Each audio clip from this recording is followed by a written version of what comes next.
Naggawa kami ni Kams dito guys. Tapos titingin ko sino kalaban namin. At si Sen. Tapos si Kams gulat na gulat. Ay, gagi si Sen! Si Sen yung kalaban!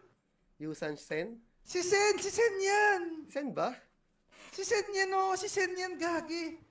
Si Sen ba to guys? Comment Oo, is si Sen yan! Uy. Si Sen yan! Parang nung nakaraan, si Kams lang kalaban ko dati. Ngayon naman si Sen. Hindi ko napapatagal yung laban guys, talo kami at tanso ako. Ganito kasi ang nangyari sa game guys. Every time na magpa-farm ako, nandun lagi si Sen, tapos yung Ling. Ayan guys, kakaboy ko lang, nag-farm ako. At nandito na naman si Sen. Tapos di ako makapag-farm ng ayos guys. Tapos lagi pa akong patay guys. Ayan guys, so every time na magpa-farm ako, nandun lagi silang dalawa ni Ling. At ako naman guys, walang kasama, kaya ayun, na may pre-kill tuloy ako. At hindi rin guys ako matulungan ni Kams kasi si Kams ay XP lane. Tapos si Sino naman guys, I need pa magpa-stack kaya hindi siya ganong kalakas ang damage sa early. Kaya ayun, nice game talaga guys. Nag-out na pala si Kams dito. Tapos ang pumalit sa kanya, hulaan nyo kung sino. Si Sen. At ngayon ko na nalaman guys na nag-roam pala talaga si Sen. At Leeward pala yung gamit ko dito guys. Tapos sa clash na to, hindi ko nakuha yung Lord. Kaya feeling ko guys, binubuto lang ako dito ng mga kasama ko. Tan ako ba, trip?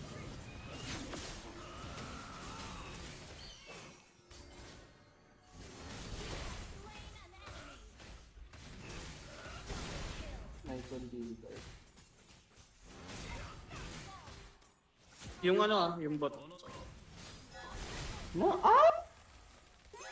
Makilig siya. Umabot na guys ng 26 minutes yung laban dito. Tapos ito na yung last Lord. Pag nakuha namin, panalo. Pag nakuha nila, talo. Pero patay naman yung dalawa sa kalaban guys. Kaya malaki yung chance na makuha namin to. Sige, hindi makakapush sa akin to. Hindi makakapush sa akin to. Sure?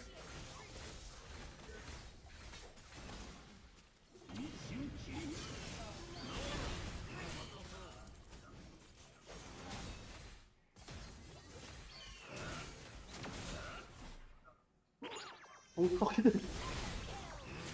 At itong first game guys, na content para to ni Mion. Ito yung 900 stack na Cecilion niya. Namatay kami yun. Ayan guys, so, si Mion MVP, tapos si Akashi Silver. At ito guys yung second game. Ang pick naman namin dito, dalawang mage, isang Gord na gold lane, at si Cecilion na mid lane. Tapos si Sen naman dito ay naka-Johead. Tapos si Akasha, naka-XP na Alpha. Cancer to guys.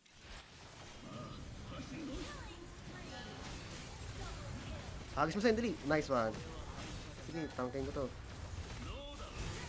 On the way, minyak. Ito rin Ducati ko. At sa part na to guys, nung pagkapatay ko sa Hilda, pinagtripan ko si Akasha guys. Wala lang, trip ko lang.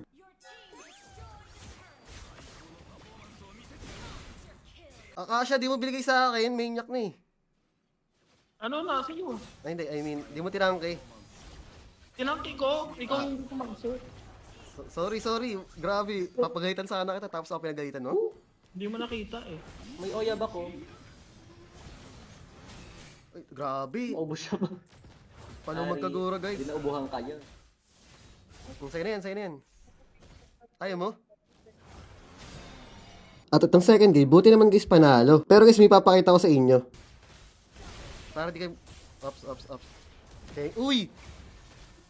Ano yun? At third game, ito naman yung hero namin guys. Si Lux naman, Guinevere na gold lane. Si Akasha, Cancer. Si Sen naman nag-prank ko dito guys. At si Mion, nagkisilyon. Nagkaka-flicker na ako. Ito hook to ni Sen guys. Istan ko Sen, ito hook mo ah. Wait lang.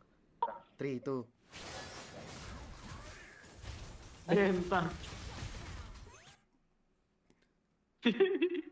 At buti lang yung third game panalo guys. Syempre Hellcart to eh. Fourth game, nakadalawang mage kami dito. Tapos dalawang tank. Kadita na gold lane. Tapos Johnson na XP lane. Malamang Cancer to guys. Tapos si Mio nag-Isilyon at si Tigreal ay nag-Sen. Tapos yung mga hero ng kalaban guys ang ganda. Meron silang Ling, Chu, Xavier, Claude. Tapos Tito Badang. Dalawang best na yan. Parang ganito ginawa ni Sen sa akin guys. Nung nag-ano ako eh. Yung kalaban niya, di ba? Di ako binibigyan ng buff. Buti na lang guys kakampi ko siya. At si Akasha naman guys, Cancer. Di mo ginagawa guys. Nag-road trip sa ML. Lagi naman bumabangga. Lagi namang overshoot, guys. Tapos isa naman, guys, gusto agad mag-turtle. Nakikipagmambiwan ba naman yung tigre sa turtle, guys, oh?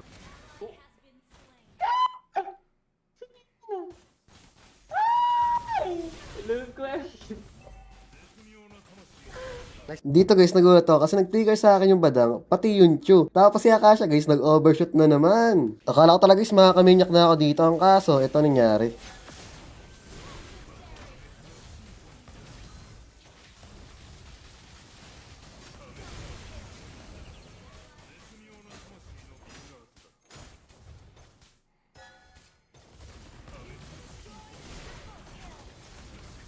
Bad trip!